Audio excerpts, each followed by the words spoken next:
Before we begin, I'd just like to take a moment for everybody to double check and turn off their cell phones, please.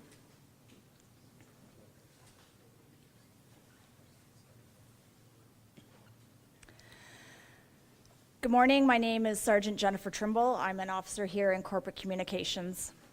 We would like to begin by acknowledging that the land on which we gather is part of the treaty lands and territory of the Mississaugas of the Credit. For thousands of years, Indigenous peoples have inhabited and cared for this land and continue to do so today. In particular, we acknowledge the territory of the Anishinaabeg, Huron-Wendat, Haudenosaunee, and Ojibwe Chippewa peoples. The land that is home to the Métis, and most recently, the territory of the Mississaugas of the Credit First Nation, who are direct descendants of the Mississaugas of the Credit.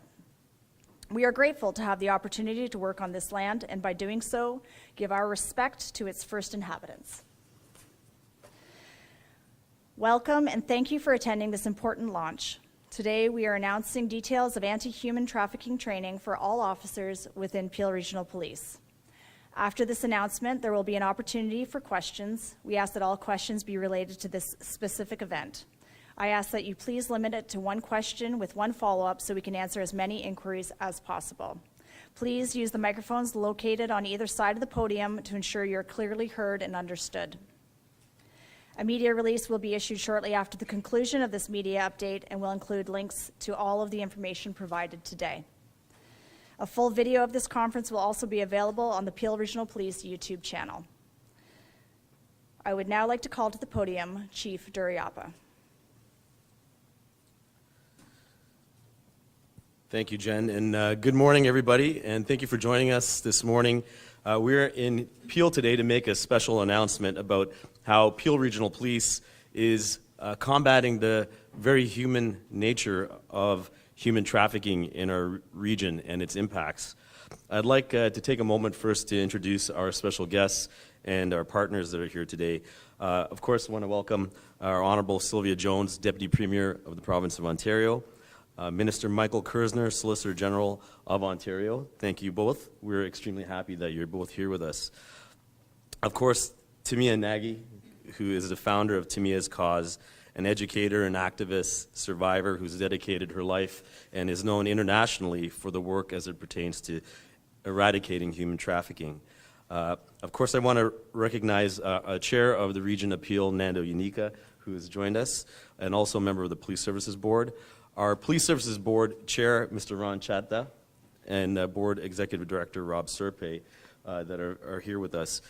But one individual who will come up later for the question and answer is Constable Joy Brown, and she is our Human Trafficking Coordinator for Peel Region, who works endless hours educating, preventing, and developing strategies to assist those affected by human trafficking.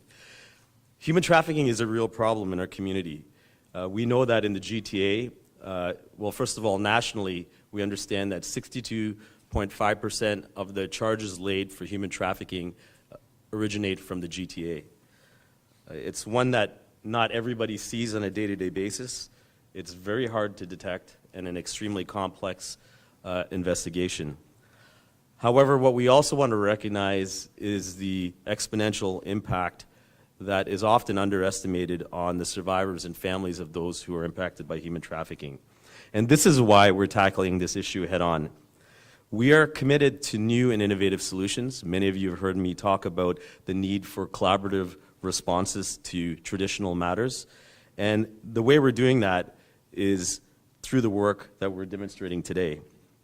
Our announcement today indicates that today you will see Peel Regional Police be the first police service in Canada to train every one of its officers, both frontline uniform and investigative, with new innovative anti-human trafficking intervention training. This training will equip our officers with skills to detect instances of human trafficking, which can present itself in numerous other issues, which on its face don't always appear to be that way.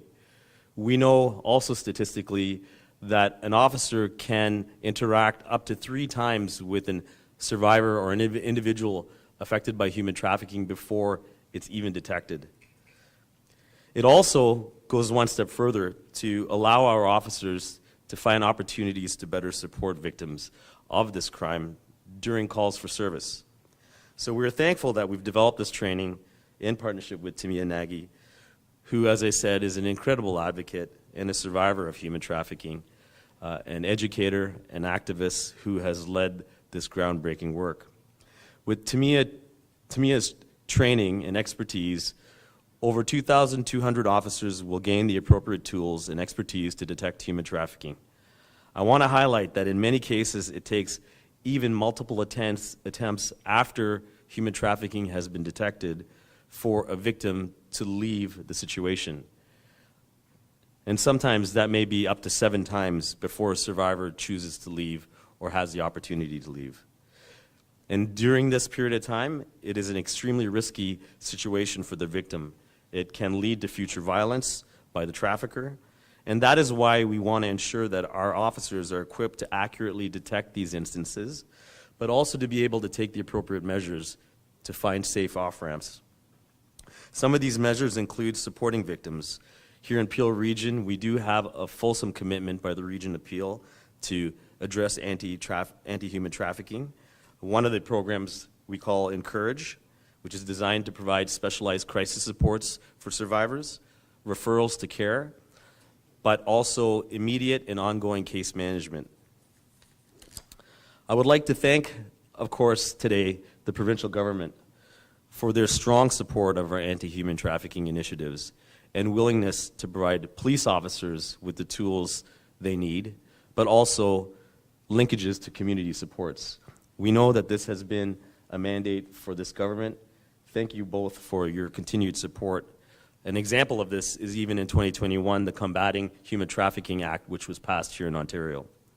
I'm incredibly proud of the innovative approach that we're taking here in Peel. It highlights the importance of doing things collaboratively. It also puts the community first and is also going to see our officers in a capacity that they will better serve the public. So with that, it's my pleasure to introduce Timea to this stage. Thank you.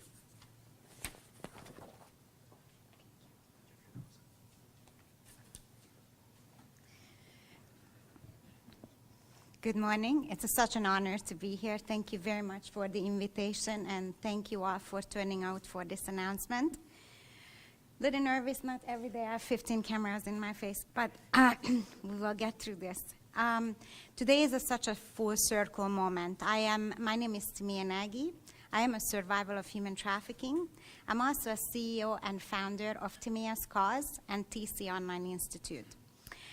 24 years ago, I was trafficked from Hungary to Canada, and I landed here at Pearson Airport in Peel Region. Within hours, I was taken to a motel, and I was forced into sex slavery, and I was a sex slave for 3 months here in Canada. I was trafficked all across Peel Region and Toronto area and York Region. I had no idea at the time that this region actually have dedicated officers to eventually fight this crime. But for 3 months, I was a victim, and with the help of Canadian people, I ended up escaping.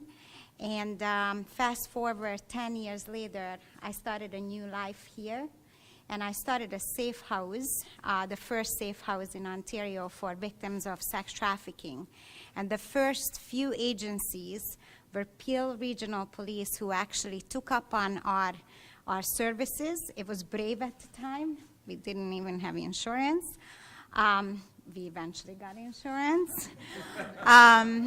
But it was a brave moment, and the unit of Peel Region Human Trafficking Investigative Unit started working with us on a daily basis, and we started to get calls almost every 2 to 3 hours. We're talking about almost 14 years ago. And I feel like that at the time, Peel Police, York Regional Police, and a couple of other agencies were very lonely in this battle, in this fight. And I feel like that at the time, the agencies here, and specifically the Vice unit here in Peel, was already very innovative, was already incredibly victim-centered, and was just very different than from other practices that I've seen in the province and in Canada. A very good example of why such a survival-led human trafficking training would be important to bring across Canada, such a training that we are talking about today here in Peel region, is because 10 years ago, in the morning, I was invited to Peel region to provide training for 200 officers. 2 hours later, Vice Unit got a call from a frontline officer who left the training in the morning, went to work, and got a call to Motel 6. If he hasn't had this training at the time, he would have easily missed the signs. But because of this training, the victim was immediately identified as a victim of human trafficking, was reported to Vice Unit right away. The victim got help immediately, was taken to the hospital, get the proper victim-centered human trafficking unit to interview her, and then eventually got to our safe house. What happened in that 6 hours was very important for the Vice Unit because they were able to go after the right bad guys. So having a full circle moment today means many things for me, specifically as a survivor. One, I was trafficked here. Then 10 years later, we were given the opportunity to help the police. And that experience led us to where we are today, 10 years later, where us survivors are constantly trying to find a way to support law enforcement and the government to continue to find effective ways to fight human trafficking. So we are also very encouraged by the initiatives that are happening in the region. Other than this today's announcement and the survival-led training, as you already heard from the chief, there's another very innovative process is happening, which is the victim-centered hub, the Encourage, that was organized and founded basically by Peel region, and Joy Brown is one of the members of that hub and have done a lot of work to bring that full circle. Trainings like this can help survivors like me to shorten the time while we are trafficked and traumatized. I again would like to thank so very much for everybody who turned out here for this announcement. I would love to thank once again Peel Regional Police, the Vice Unit, who I feel like they are my family, and Joy Brand for her hard work, and least but definitely not last, to the Ontario government for taking this issue actually very seriously. I have been invited to many announcements in the past, and I do feel like that this issue is actually very close to the Ontario government's heart, and I do know that survivors who can't be here today and victims that are still victimized today will greatly benefit from every single effort that you guys are making. So thank you so much, and thank you for bringing our voice here today.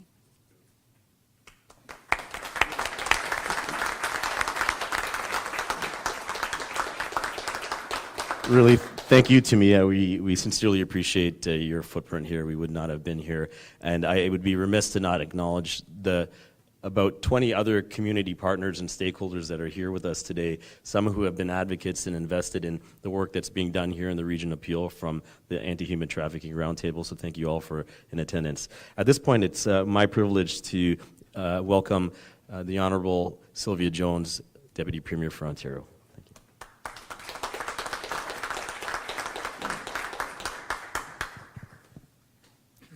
Thank you, and good morning, everyone. You know, it's a real honor and opportunity to be here to be part of this announcement. You know, I listened to Timea, and you talk about the impact that training 200 officers had. And remember what Chief Duraiappah said. Now we're going to be able to train 2,000 officers. So the ability to influence, to make a difference, to literally change lives is happening with this announcement and the commitment from Peel Regional Police. And I just want to say thank you. Timea, you have been such a strong advocate and such an educator. You know, many of us in public life and in leadership often hear about the problems, often know where the issues lie. But this lady She brings solutions to the table. And when you have willing partners like the Peel Regional Police, when you have leaders like Joy Brown making that commitment, which is challenging. Now, these are not easy things to solve, but we've seen what a difference educating, eyes on the ground, people knowing the signs and what to look for truly does make a difference to survivors and victims. So I want to thank you for that. The partnerships that we will continue to build, Premier Ford, Minister Kerzner, our government understands that human trafficking is funding so many of the criminal activity that is impacting our communities, and we want to be there as part of that solution. The commitment that the Region of Peel has made, thank you, because this is not a one and done. We need to support these survivors as they go through the criminal justice system, as they go into reincorporating into communities. And I want to assure you that with the partnership of the Peel Regional Police, the Region of Peel, the Government of Ontario, you have a commitment from your government that will continue to be there to assist. Thank you, everyone, and it's a real pleasure to turn the podium over to Minister Kerzner. Thank you.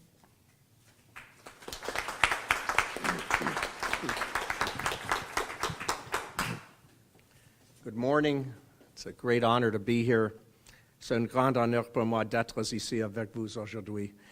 It's amazing to be here and to say in the loudest possible voice, our government is acting and our strategy is working. A few months ago, I spoke to Timea, and I heard her story, and it's amazingly impactful. Not only Timea from you as a survivor, but for the whole topic of human trafficking and to understand it. It's important that we're here in Peel, because Peel has led Ontario through the years. It's important that we're here because Peel will be the first service in Canada to offer specialized human trafficking to all its officers. Chief Duraiappah to over 2,000 officers. It's quite unbelievable. And we highlight the province's continued action on anti-human trafficking, especially with the monies we've invested, hundreds of millions of dollars. I'm also here because I want to acknowledge, tragically, the passing recently, just a couple of weeks ago, of Grzegorz Pershala, of Greg Pershala. I was at Haldeman OPP yesterday. The wounds are still very fresh. And as I said in my remarks at the memorial just last week, that the Premier and I and the Deputy Premier believe everyone in Ontario has an equal inherent right to live safely in their communities. Our government takes our public safety very seriously. And that's why we're here today. We're here to acknowledge that human trafficking is something that we have to stamp out. It's not acceptable. And with people like Timea and others who will come forward, who will bring a message of hope, that we all have a right to accept the fact that when we have a safe community, we have a place to raise our family, we have a place to work, we have a place to shop, and we have a place to pray. This is something that's inherent to us. I want to say that our government takes our public safety very seriously. Under the leadership of Premier Ford, we will continue to do just that. It's a great honor to be here, and thank you.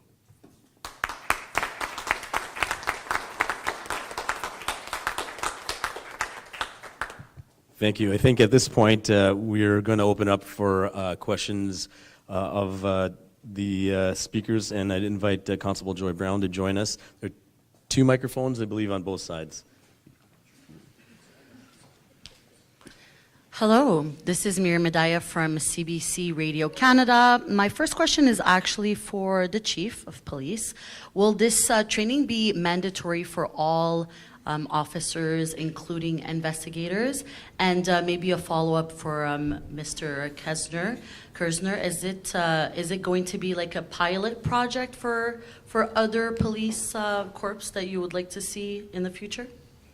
Thank you for the question. And to be clear, yes, all our over 2,200 officers will be trained and it'll be completed this calendar year. will include all our uniformed frontline officers, inclusive of our investigative teams, our community policing units. Anybody that has a badge at Peel Police is going to get this training. I should highlight the fact that we already have 16 trained officers that are specially trained in human trafficking units. There are 3 teams that are available 24/7 that are already our subject matter experts. Some of them are here today. So this is going to bring us to the full conclusion of it. I should just assist the Minister Kerzner.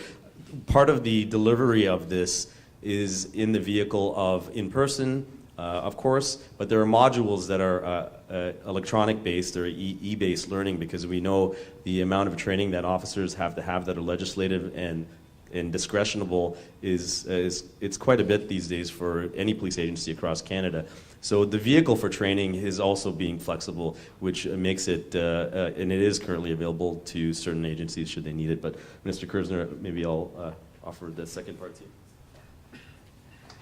Well, the short answer is yes. We'd like to see exactly what's done here rolled out through the province, and our government has taken this matter seriously. We're acting, and I hope that we'll have opportunities to have other police services have a similar partnership arrangement with examples like Timea, 100%. And I'll make one other comment.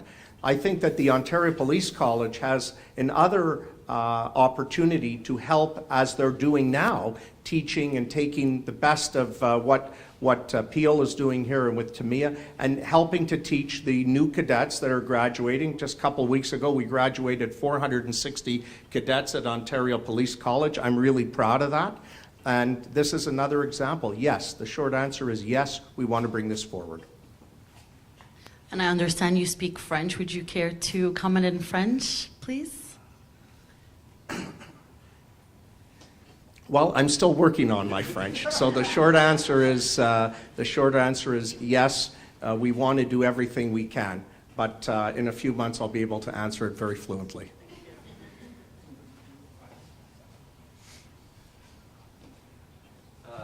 Jason Miller, Toronto Star. Chief, can you provide some insights into some details of the training, how many hours, and I know you talk about how it could be delivered electronically and in person, but can you also provide some Absolutely. insights? This might be a good opportunity to invite Timea up to unpack the training. The greatest value is that it allows us to have insights of what a victim-centric model looks like. So Timea, if you're able to walk through some of that. Thank you so much. So we spent the last 2 years developing this under Timea's cause, which is a social enterprise, and we employ survivors of human trafficking. So our editors, graphic designers, and content creators were also survivors. And the great thing about the training is that it's less than 4 hours. Officers can take it online at any time, so they have a length of time, 3 months to a year, to take this training. And it's broken down to small videos, so it's very convenient for officers to watch the video. If they have to go out on the road, they can pause it, go out, come back, and continue exactly where they left it from. We made it the reason why the training has been super effective, which we have piloted with Peel Region before, is because it's a survival-led training. So 80% of the training comes from survivors of human trafficking. So a vehicle stop is actually explained by a survivor and their lived experience by being stopped by an officer in the past, and how different questions would have changed the outcome of that vehicle stop. Survivors teaching officers on safety, officer safety as well as the victim safety. Survivors are teaching officers what are the things can wait for an officer when they come into a hotel room, for example, from the criminals that are withholding the victims. Survivors explaining officers the mindset of a human trafficked victim during a vehicle stop. We explain the number one reason why we usually don't talk to officers, why we would usually push them away, and we also explain in details on how we would prefer to be approached, and so a victim-centered approach. And 20% of the training is, we are not experts on everything, which is why we love our partners. So in Peel Police, we have a regional perspective where we invited the Vice Unit and Joy Brown to explain what happens here in Peel Police, how the Vice Unit works here in the region, so that their officers they will know exactly who to call, when to call, and what kind of services are available.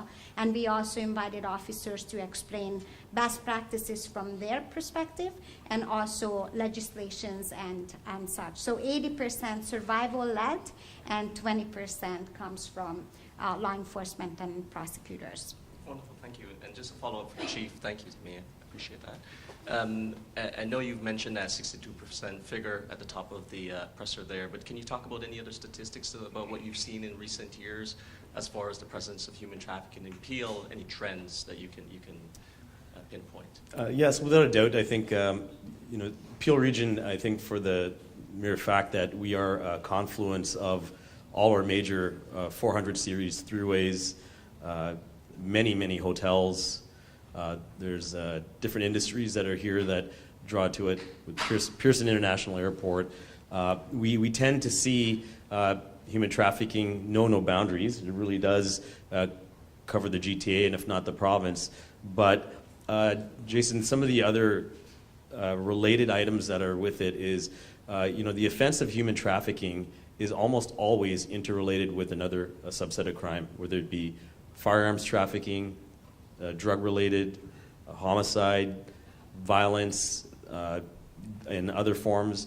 So, the prevalence of it is woven into many other nuances, which is why allowing us to off-ramp a victim takes one part of the equation out for a multitude of pressures in our community.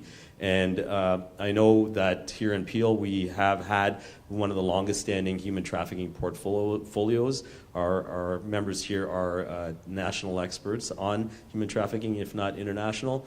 And I think it's a balance of not just the prevalence of it in our community, but the mechanisms that we have here willing to respond to it are also as equally invested in. Thank you. Hi, Chief. I'm not sure if this question would be for you. Joel Whitnable from The Pointer. I want to follow up on what Jason was asking about with specifics about the training.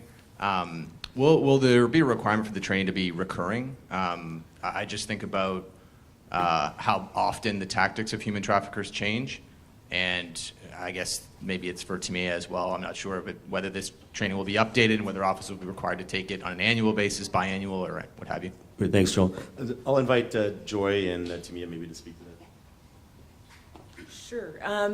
So basically what we're looking at is this first, release of all the training, and then we will subsequently be offering additional training moving forward. We'll work with Timea with respect to that.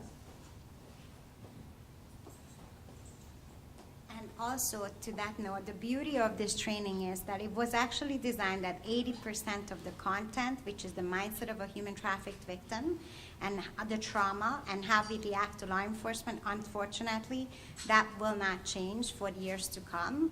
I mean, my trauma is the same 20 years later, so it's actually pretty cost effective too, because we're only gonna have to update 20% of the training, which is where we talk about new techniques and tactics and investigative techniques.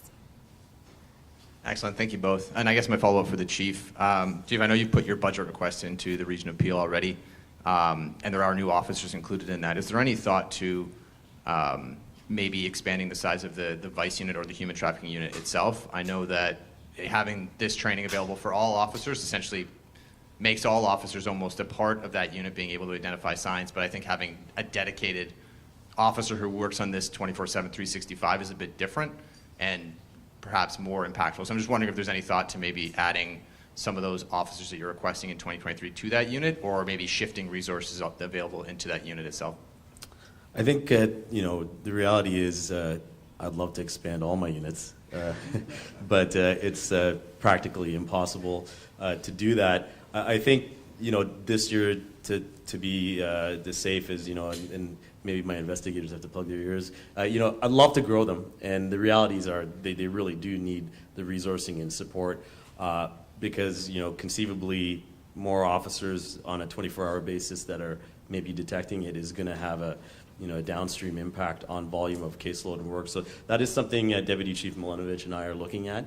In this, in our budget ask this year, really, it's boots on the ground out in the front line, which ultimately supports our ability to do investigative, but not at this point is any of those allocated specifically to the Vice and HT unit, but it is obviously open for discussion. My next question is for Minister Jones from my colleague at Queen's Park. This is about healthcare. Internal documents revealed that the provincial government knew that low wages in Bill 124 had a negative impact on Ontario's ability to retain nurses. Why go forward with it? Okay, but it's also freedom of press. So I'm just going to ask the question and feel free to comment on it. Why go forward with it knowing it would contribute to the province's healthcare staffing issues? So there is no doubt that we have seen incredible work done by our healthcare professionals, nurses, physicians working in emergency departments in a frankly challenging time as we still deal with the remnants of COVID-19 and other respiratory illnesses. It is frankly why we did things like making that commitment and giving an additional $5,000 to full-time RNs working in the province of Ontario. It is why we gave an additional $3 of premium pay to personal support workers that we then embedded and made permanent. We understand how important it is to make sure that our healthcare providers are looked after and protected in the province of Ontario. And it is, frankly, one of the reasons why we have been able to do some of the other investments like the human trafficking education piece that we're here to talk about today. Thank you. Okay, hi, Kushi this side from Hindi Times Media. And here's my journal question, like how to reach you in case of emergency, and is there any helpline number or is it 24/7 available? Yes, so anybody watching just needs to know that whether they are affected by human trafficking or know somebody that maybe they can 24/7 have access to us. As always, if it's an emergency, 911 is always available. Here in Peel Region, we do have other mechanisms to do that. There is actually a national hotline for if somebody is experienced or a victim of or involved in human trafficking. That number, I'll read it to you, is 1-833-900-1010. And of course, no matter what municipality you're in, you can call Crime Stoppers. But we also do encourage people that are impacted by it to access other agencies in our community. And that's part of the reason why we are involved with the multi-sector hub for human trafficking, because we recognize that sometimes the most difficult thing to do is come to the police right away. But we do have other professionals that are not-for-profit social service agencies that are in our region that are willing to help with that as well. So I would suggest that probably any healthcare provider would find a ramp to connect to support. Okay, thank you. Sorry, this is going to be our last question. Thank you. Sorry, a question and follow-up? Yes. Sure. Okay. Sorry, Jason Gaidola with CHCH News. I'm not sure if this is for either Minister Kerzner or the Deputy Premier. You mentioned about seeing this happen all across the board in Ontario with other police forces. Is there anything the province can actually do to help, possibly through legislation, to see that happen?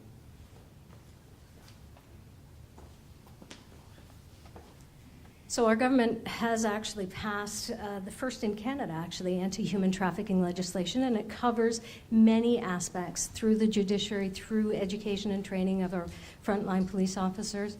We're continuing to work on other ways that we can have, frankly, more people who know the signs and know where to reach out if victims and survivors are looking for support. So we've done that through the anti-human trafficking legislation passed a number of years ago. I think that as we see the successes at Peel Regional Police by training all of their officers, that you will see an increased interest in other police services, because this is not unique to Peel Region. It's not unique to Ontario. While Ontario, unfortunately, seems to be leading Canada in terms of the number of human trafficking survivors and victims, in fact, it's one of a very high unreported crime. So we really are trying to shine a light on it through our legislation, through working with our partners like the police, but also partners like our municipal governments who offer that other support that we need to make sure is there in as well. And in terms of, I guess, a provincial police force, what about areas of focus around the borders, like, say, Niagara, which appears to be a hot spot of human trafficking, and also to the point where someone crosses a border, God forbid, they can disappear without a trace. What efforts are being done to work around those areas to ensure that, if you are trying to track somebody down, or what efforts are being ramped up in those specific areas when it comes to borders? Well, I just wanted to acknowledge the Deputy Premier's comments. I've been to Sarnia, I've been to Niagara, I've traveled crisscrossed all across Ontario, just as my predecessor did, and we've learned the stories and we've seen firsthand. So the short answer is, we are telling the story. We're telling it here today. We're telling Ontario that we have a right to live safely in our communities, that human trafficking is something that is abhorrent. It preys against the most vulnerable, and our government takes it amazingly seriously. And I can tell you, in every police service visit that I have made all across Ontario, I talk about it, I learn about it, and we will act on it. I just want to take this opportunity to say thank you for everyone for coming, and especially to our guests here today. Thank Sorry you very about much that. for your. I only have one last question. Sorry, we've one already, small little. Sorry, we've already said no more questions. Thank you, though. We can address it afterwards. Thank you. Okay. Thank you, everyone, for coming.